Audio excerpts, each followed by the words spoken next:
Do të ndalemi pikërisht në këtë temë diskutimi, por të trajtuar edhe më me detaje sa i takon edhe numri të lartë të dosjeve të mbetura stok. Numërohen me 10 mijëra dosje, por të kemi mundësi të flasim për këtë çast edhe për arsye, por padyshim edhe si duke i dhënë zgjidhje nëpërmjet sugjerimeve që bëjnë profesionistë e fushës. Kam kënaqësi që të kemi në program avokatin Due Pietra, cilin e përshëndes. Përshëndetje, Kënaqësi të kemi në program. Do na bashkohet pas pak edhe avokati Alfred Duka, ndërsa do të mbërri nga momenti do ta ftoj më një herë në program.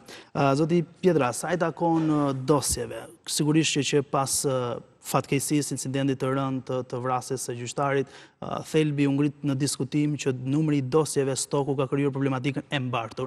Nëse flasim sot, edhe në kuadër të raportimit që u bë nga KRY-KLP-s, deri në sa mund të shkojë, në sa konkretisht shkon numri i dosjeve dhe pse është krijuar pikërisht ky stok aq i lartë?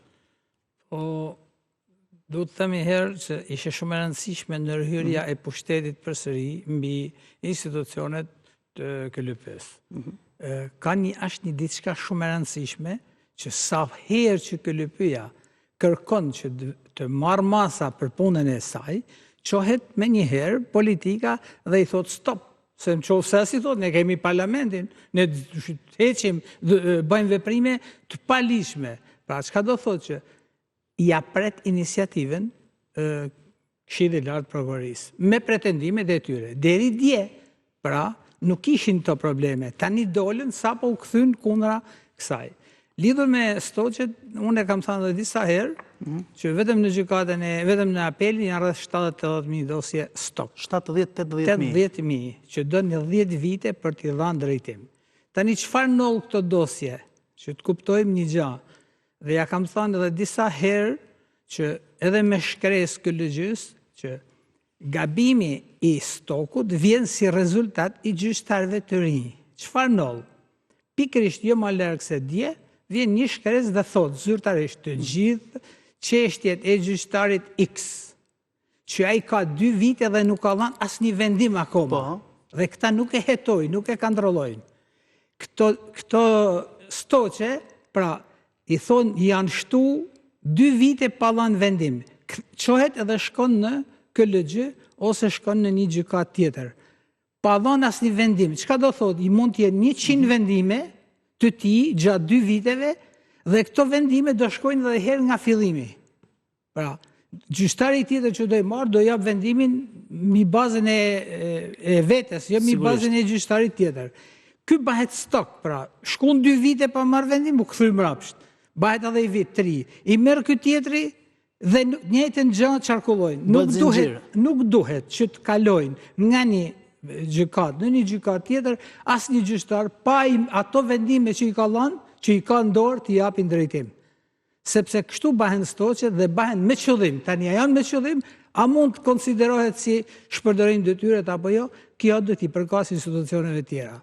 Po sa i takon numrit të personave të drejtësisë, numri prokurorëve për shembull, është problem apo nuk është ky thelbi kryesor? Sepse kemi dëgjuar retorikën her pas here të ngrit pikërisht në këtë pikë. Është shumë e saktë dhe çfarë noll, që është çudia më e madhe, që nuk marrin përgjegjësi prokurorat për veprimet e tyre, në momentin që prokurori ngrin një çështje, vendos atje 3-4 akuza në mënyrë që të ketë mundësi ta marrë çështjen në anhetim 6 muaj dhe 1 vit.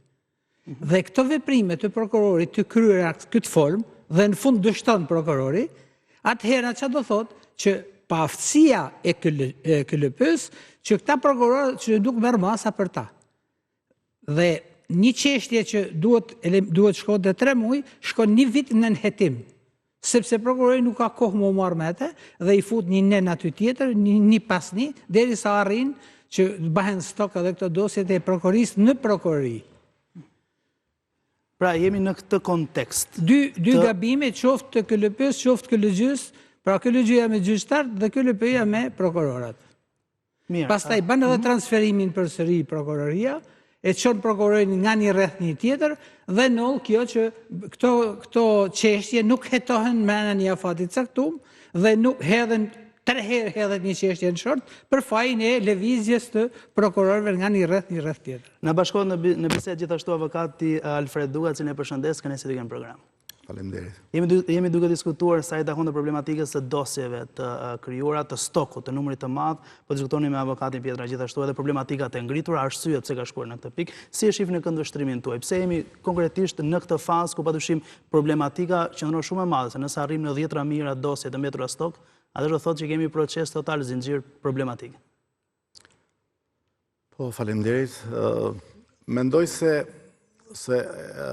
ende pa filluar reforma në drejtësi, me miratimin e ligjit 2015-ës, kishte filluar një lloj stresi në lidhje me krijimin, nuk mund të themi të një stoku, por krijimi të një dendurie dosjesh, të cilat filluan të cedojnë afatet e hetimeve, drejta afatet e paraburgimeve dhe të krijohet një, po themi, një stres në mbarvajtjen e shqyrtimeve gjyqësore. Përpara se sa u kaluar në parlament drafti i reformës në drejtësi, Komisioni Venecias i është kërkuar një vendim këtij komisioni dhe ky komision ka dhënë disa këshilla, të cilat për fatin e keq tonin ishin të parashikuara përpikshmërisht të gjitha ato paralajmërime që në formën e këshillave që Komisioni Venecias jep, pikërisht ajo parashikoi se reforma në drejtësi po themi e parashikuar në ligjin për këtë reformë ishte shumë avantgard në kuptimin po themi metodik se si do ndiqej, por ajo detyrimisht do të sillte problematika të cilat në fashën 10 vjeçare të kohës që ka kaluar, pra nga 2015 deri më sot, të gjitha parashikimet, po themi të negative të Komisionit Venecias domosdoshmë dolën. Si ishte mënyra se si do të kryhej kjo reformë në kuptimin e seleksionimit të gjyqtarëve dhe prokurorëve dhe pasoja që do të sillnin pikërisht duke u reflektuar kryesisht dhe në vlerësimin më të rëndësishëm duke u reflektuar në stokun e çështjeve që do të krijohej. Dhe sot jemi në një situatë ku jemi në një prag kolapsi, për të mos thënë se jemi në kolaps, por në fundit nuk ka një mizur që ta përcaktoj se kush quhet kolaps në drejtësi, por në fakt, domethënë ne kemi hyrë në zonën alert të kolapsit, pasi numri dosjeve të cilët presin shqyrtimin në të gjitha nivelet gjyqësore është mbi 100.000, pra është një numër i jashtëzakonshëm. 100.000 dosje penale dhe civile prekin më shumë se gjysmën e popullsisë, për shkak se nëse do të marrim në çështje civile, sigurisht që një pjesë e rëndësishme e tyre,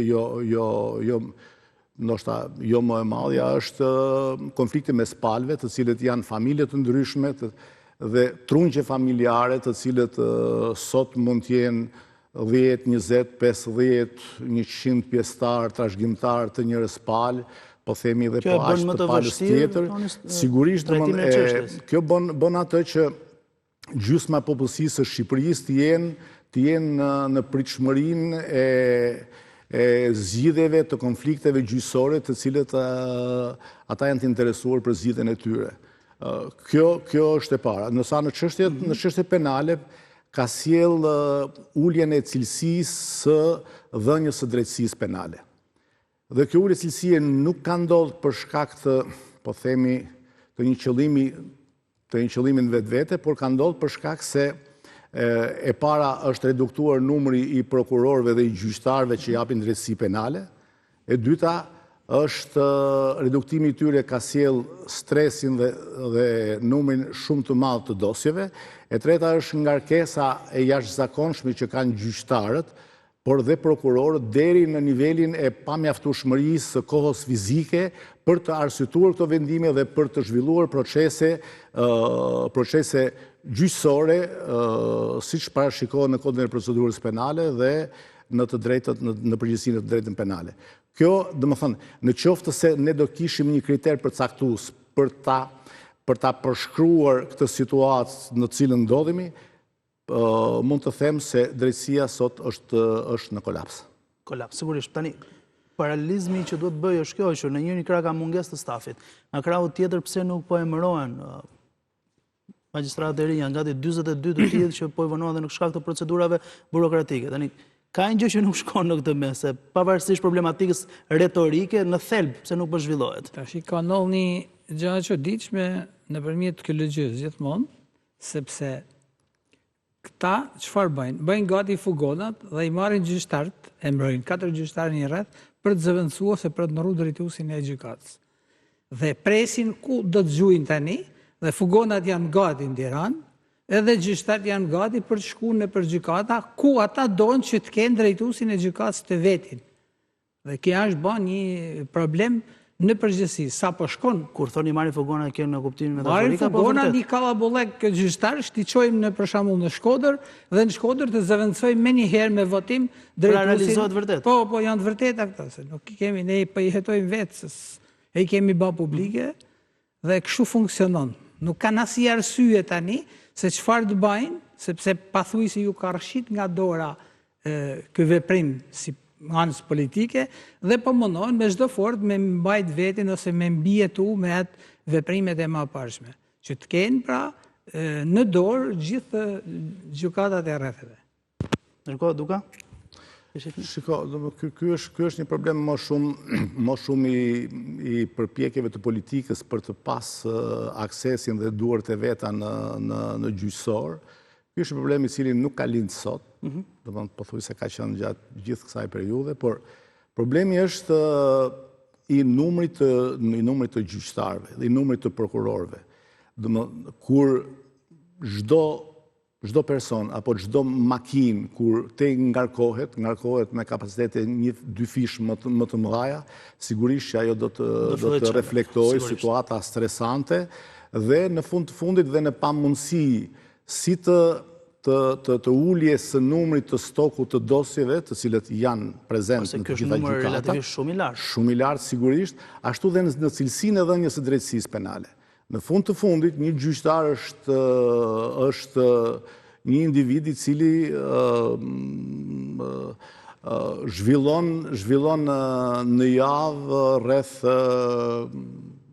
70, 80 dhe mbi 100 seanca gjyqësore. Dhe sigurisht që 100 seanca gjyqësore janë të barabarta afërsisht me gjysmën e këtyre seancave të shprehura në vendime gjyqësore. Por 50 vendime gjyqësore në javë, apo 60, apo ka gjyqtar që ka ngarkesë edhe më të madhe, je në pamundësi të kohës fizike për t'i shkruar ato vendime. Atëherë veprohet në mënyra gjysmë mekanike, gjysmë që në fund nuk duhet të hyjë në këto detaje, por rezultati është të gjithë aktivitetin në dëm të dhënies së drejtësisë. Dhe thashtë më parë, ne jemi në një kolaps. Jemi në një kolaps absolut. Atëherë duhet të shtoj diçka unë lidhur me këtë gjykatë. Se do shkojmë në publicitet. Në gjykatën e Elbasanit, pra, nëpërmjet udhëzimeve të tyre, ata nuk bëjnë gjyqje ditën e premte dhe as tanën. Pra, çka do thotë që iku java, 4 ditë ka. Dhe këta thonë që ditën e premte do merremi me dosjet. Ku e ke të shkruar me ti që mund të merresh me dosjet? Pra, këto janë informacionet marra nga avokatët antikorrupsion që kemi në çdo rreth të Shqipërisë, që na japin brenda në kohë rekorde informacione. Praktikisht 4 ditë, as 4 ditë si bie, e martë mërkurë e martë mërkurë ejte. Pastaj ç'a nolto? A mund të bëhet gjyqje këtu? Çose do t'i verifikojnë vetë ajo KLG-ja, është e vërtetë apo jo? Do të rikthehemi me këtë diskutim sigurisht vetëm pas pak, u largoni nga Report TV, kemi hapësirë të shkruar publicitare dhe rikthehemi sërish në studio.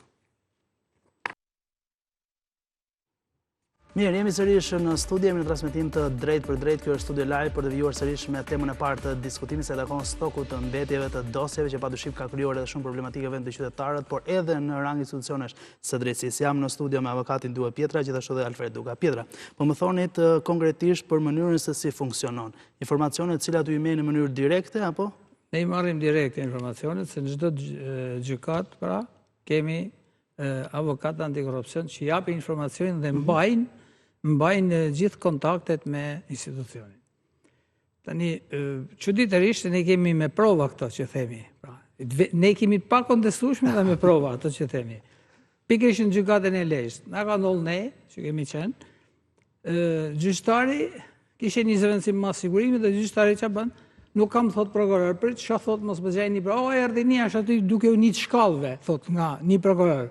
Hajde thot gjyq dhe vjen ajo, gjyq një prokuror e re, i thonë, zëja prokurore, këtë çështje, thot, u zdigja, thot, hynë gjyq, u zdigja, thot, se për ç'a bëhet fjalë, prokurorja. Nëse gjatë filloi seanca, prokurore tha, fillova unë duke folë, se isha vetë prezent, dhe i thamë që ka ndryshuar, tha, jo tha, s'ka ndryshuar asgjë, po ku din ti, thamë.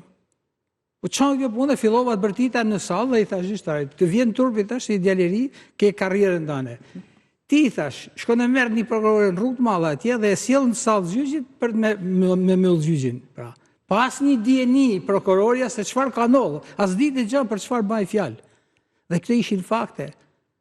Dhe njëjta gjë ndodh në të gjitha gjykatat e Shqipërisë dhe në të gjitha prokuroritë e rretheve. Pra, të gjithë prokurorat, nëse ke një prokuror sot, i L2 ja ta kontrollojnë, ky LP ja ti kontrollojnë, nëse ke një prokuror që thotë e fillon një çështje me një vepër penale dhe derisa të arrin, kur e sheh se nuk ka mundësi me hetu çështje ose me myll, shton edhe një vepër tjetër. Për çfarë shton këtë vepër? E shton vetëm me qëllim që të fitojnë kohën në mënyrë që të ketë mundësi me marrë çështjen e pa zbardhur. Pa drejtuar. Dhe këtu bëhet stoku, që në këtë moment. Dhe kur i shkon prokurori t'i gjen 20 dosje, 30 dosje, që mrena 10 ditë, 15 ditë, 20 ditë, ajo mund t'i heqë. Po nuk i bëjnë, nuk donë. Nuk kontrollohen nga institucionet. Zoti Duka, cila është zgjidhja? Çfarë sugjeroni? Si mund t'i jepet të paktën drejtim kësaj situate prej këtij numri kaq të lartë e që padyshim reflektohet edhe pse jo në ndërgjegjen e qytetarëve pastaj që kanë reagimet e veta në forma të ndryshme, pse jo dhe ekstreme, sikurse kemi parë. Çfarë sugjeroni në tilla raste? Shiko, në një shtet të gjitha përgjegjësitë i merr politika. Dhe përpasoj edhe pasoja që vinë për shkak të veprimtarisë politike të shtetit, të qeverisë, të parlamentit, të gjitha janë përgjegjësi e saj, siç edhe janë dhe sukses kur ato reforma rezultojnë pozitive. Në këtë rast, po ta marrim në tërësi, kjo reformë ka qenë e dështuar. Pse? Ka qenë e dështuar. Arsyeja është se ajo që nuk u parashikuar nga, po themi, nga vendimarrja politike e Republikës së Shqipërisë, ishte fakti se nuk arrit të parashikohej se ne do të vinim në këtë ditë. Dhe çështje gjyqësore që nga 95-a kur është bërë reforma ligjore në Shqipëri dhe deri më sot kanë pas gjithmonë një trend rritje. Pra, edhe sikur reformat mos ishe bërë, trendi i rritjes duhej parashikuar me rekrutimin e prokurorëve dhe të gjyqtarëve të rinj. Pra, duke u përgjigj kurbës në rritje të çështjeve dhe me personelin si prokuror ashtu edhe gjyqtar. Për sa kohë kjo situatë ka ardhur për shkaqe të një ndërmarrje politike me anë të reformës në drejtësi, përsëri politika ka përgjegjësinë për ta zgjidhur këtë çështje. Për shembull, ju mund të pyesni se cila mund të jetë një prej zgjidhjeve. Unë e kam thënë edhe diku tjetër, një prej zgjidhjeve është tu afër, pra në shtetin italian, sistemi gjyqësor është i organizuar pothuajse si në vendin tonë, por ka një ndryshim në lidhje me ngarkesën e punës së gjyqtarëve. Çdo gjyqtar ka në po themi në nomenklaturën e tij, ka disa ndihmësa të cilët janë avokatër. Dhe ato janë deri në 20, pra ka gjyqtar që ka deri në 20 avokatër të cilët janë ndihmësat e tij. Dhe avokatërit në ndihmën e punës së gjyqtarit bëjnë arsyetimin e vendimeve duke shqiruar një pjesë të rëndësishme të kohës fizike të cilët gjyqtarëve ju merr arsyetimi i vendimeve.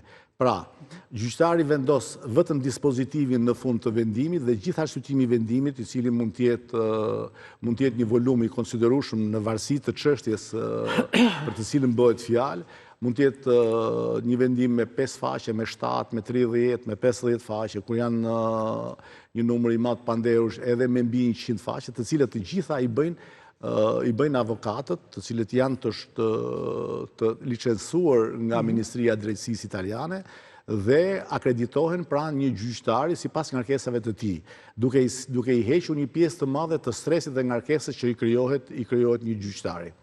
Kjo është një anë. Ana tjetër është pra, politika duhet të mlidhet dhe duhet të shtojë diçka nga reforma në drejtësi apo të korrigjojë diçka në lidhje me numrin e gjyqtarëve dhe numrin e prokurorëve.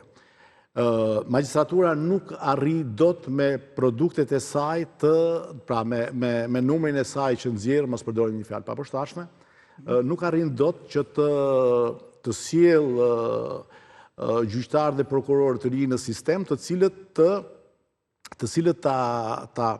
po themi, ta zvoglojnë stokun e dosjeve që janë në gjykat, por ama ka një mundësi. Me anë të një ndryshimi në ligj, ka mundësi që sot në sistemin e drejtësisë janë dhjetra dhe për mos thënë qindra avokat të cilët kanë integritetin profesional dhe integritetin personal dhe njerëzor, të cilët nuk e kanë më të ullët se sa gjyqtarë që sot janë në sistem, apo se sa prokurorë sot janë në sistem.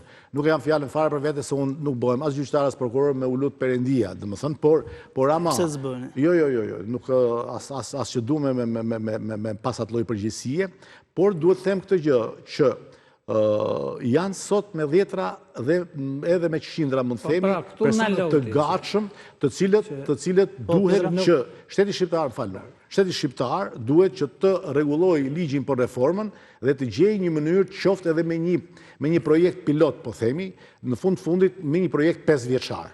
Ne për të zgjidhur të situatë, për një hapësirë prej 3 vjetësh apo 5 vjetësh, kjo është një çmim dhe vlerësim i mendimit politik në Shqipëri, dhe duhet që për këtë periudhë duhet të rekrutojmë 300 avokat, po themi, për gjyqtar, 200 për prokuror, 200 për prokuror, ta marroj. Avokat, jo avokat me një mund gjyqtarin, në treshe. Avokat, jo, mund thashtë të dyja format. O, no, të lutëm, po i them të dyja format. Kjo është një formë më e butë e cila mund bëhet edhe me një akt, me një akt të thjesht, ndërsa, kjo që them, për të rekrutuar një pjesë të rëndësishme të avokatëve, apo të juristëve të ndryshëm që punojnë në institucione shtetërore, nëse avokatin gjet pak një emër, se këtë emër jo është krijuar avokatit veçanërisht me reformën drejtësi dhe zgjidhet në fundin nëse do të hedhish në trupin gjyqësore dhe në trupin e prokurorisë 500 prokuror dhe gjyqtar, kjo situatë zgjidhet brenda 24 muajve.